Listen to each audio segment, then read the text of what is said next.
हमारा घोषणा पत्र में था, हम लोग बोल नहीं रहे। सारे मुद्दा को समीक्षा जनता करती है, जनता से पूछते हैं। तो भारतीय जनता पार्टी भी 15 लाख देंगे बोल के बोले थे, 15 पैसे दिएगा, और 2 करोड़ लोगों को रोजगार देंगे, 2 करोड़ रोक मिला क्या? भारतीय जनता पार्टी ने 35 रुपये डीजल देंगे बोल के 100 के ऊपर कर दिया। गैस का रेट 400 रुपया था हमारे सरकार में 75 साल में, 70 साल में 1200 रुपया हुआ।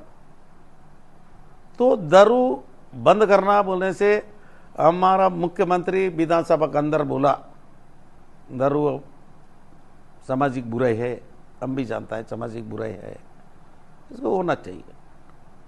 विधानसभा के अंदर बोला राजनीति कांग्रेस और बीजेपी 8 के चुने विधायक बीजेपी का भी आए, कांग्रेस के भाई, जोगी पार्टी के भाई, और जितना बहुजन समाज पार्टी वाले मेंबर बनो, इसका देश में समीक्षा करो।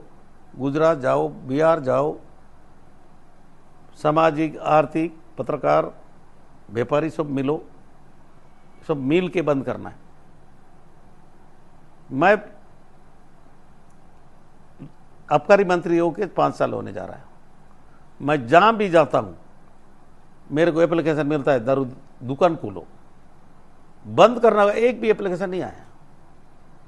और हमारे वरिष्ठ विधायक नंद कुमार सत्यनारायण शर्मा को हम लोग बनाए, बीजेपी मेंबर क्यों नहीं दिए खाली मीडिया में बोलने के लिए?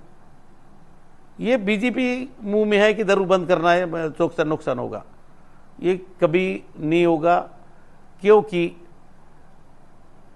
2 महीना दारू बंद कर दिया था सरकार ने कोरोना कारण। 6 लोग रायपुर में मरे, 6 लोग बिलासपुर में मरे, दूसरा दारू पी के।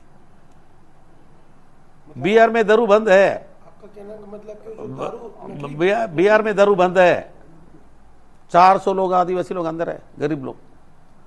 जिसमें रायपुर में प्रदेश छत्तीसगढ़ में दारू बंद होगा, बड़े लोग तो बिहार से भी लाएंगे, झारखंड से भी लाएंगे।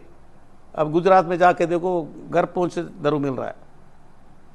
तो यहाँ पर भी बड़े लोग ईपी से लाएंगे, आंध्रा से लाएंगे। कौन जेल जाएगा? गरीब आदमी, पैसा नहीं पटाता है, तहसीलदार से बात नहीं करता है, तहसीलदार नहीं सुनता है। हमको ऐसा राजनीति नहीं चाहिए, गरीब को जेल भेजना और दूसरा दारू पी दवा पी के मरना, ये पसंद नहीं है।